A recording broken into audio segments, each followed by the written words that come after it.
Hi friends, அஸ்ஸலாமு அலைக்கும். இன்றைக்கி நம்ம என்ன பார்க்க போகிறோம்னா, காரைக்கால் ஸ்பெஷல் வெந்தய குழம்பு தான் பார்க்க போகிறோம். இந்த வெந்தய குழம்பு சூப்பராகவும் சுவையாகவும் இருக்கும். இந்த வெந்தய குழம்புல நம்ம முட்டை உடச்சி ஊற்றி வெண்டைக்காய் போட்டு நம்ம செஞ்சுருக்கோம். இது செம்ம டேஸ்ட்டாக சூப்பராக இருக்கும்.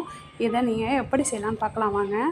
சிம்பிளாக ஈஸியாக இது செஞ்சிடலாம். இதுக்கு நல்லா பச்சை பச்சேண்டு சூப்பரான ஒரு வெண்டைக்காய் எடுத்து வச்சுருக்கேன். 1/4 கிலோ வெண்டைக்காய், 2 தக்காளி அரிஞ்சு வச்சுருக்கேன், ஒரு 100 கிராம் வெங்காயம் தாளிக்கவும், 100 கிராம் வெங்காயம் அரைக்கவும் எடுத்து வச்சுருக்கேன், 2 பச்சை மிளகாய் எடுத்து வச்சுருக்கேன். இது நம்ம புளி கொஞ்சம் கொண்டு ஒரு சின்ன நெல்லிக்காய் சைஸு புளி எடுத்து ஊற வச்சுருக்கேன், தேங்காய் எடுத்து வச்சுருக்கேன். இது எல்லாத்தையும் நம்ம இப்போ எப்படி செய்யலான்னு பார்க்கலாம். வெங்காயம், தக்காளி, பச்சை மிளகா எல்லாத்தையும் போட்டு நம்ம மிக்சியில் போட்டு அரைச்சி எடுத்துக்கணும். அப்போ தான் நல்லா சூப்பராக இருக்கும். இப்போ பாருங்கள், நான் வெங்காயத்தையும் பச்சை மிளகா தக்காளி எல்லாத்தையும் மிக்சியில் அரைச்சிக்கிறேன். புளிக்கு அரைச்சி வச்சுருக்கேன். அதில் அரைச்ச பேஸ்ட்டை போட்டு குழம்பு மிளகாய் தூள் 2 ஸ்பூன் போட்டு நல்லா கலந்து எடுத்துக்கிறோம். இதில் நம்ம என்ன செய்கிறோம், 2 ஸ்பூனு தேங்காய் சேர்த்துக்கிறோம். தேங்காய் பேஸ்ட்டு அரைச்சி வச்சது அதையும் போட்டு நல்லா கலந்துக்கிட்டு, இப்போ நம்ம மிக்சியில் அரைச்ச தக்காளி அரைச்சதுனால மிக்சியை கழுவி அந்த தண்ணியை ஊற்றிக்கிறோம். உப்பு போட்டுக்கிறோம், தேவையான அளவு உப்பு போட்டு இதை நல்லா நம்ம மிக்ஸ் பண்ணி ஃபஸ்ட்டே எடுத்து வச்சுக்கணும்.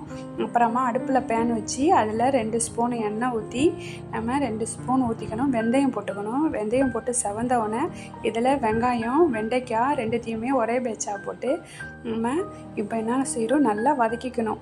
வெண்டைக்காய் நல்லா வதங்கினா தான் கொலகொலப்பு இல்லாமல் நல்லா சூப்பராக சுவையாக இருக்கும். நம்ம வெண்டைக்காவை நல்லா வதக்கிக்கணும் எண்ணெயில்.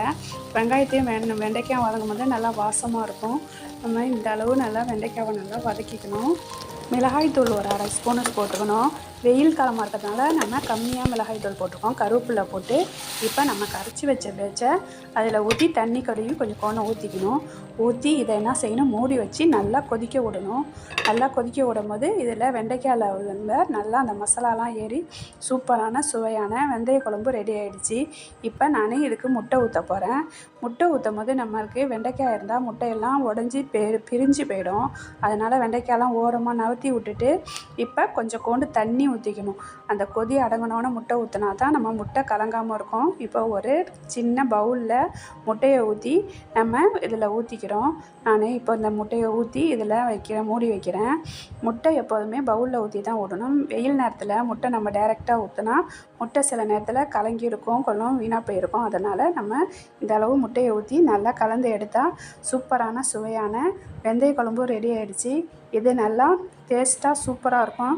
சுட சுட சாப்பாடு வச்சு இந்த வெந்தய குழம்பு முட்டை வெண்டைக்காய் போட்டு சாப்பிட்டா நல்லா டேஸ்ட்டாக சூப்பராக இருக்கும். நீங்களும் ட்ரை பண்ணி பாருங்கள் ஃப்ரெண்ட்ஸ். ஓகே, பாய். அஸ்ஸலாமு அலைக்கும்.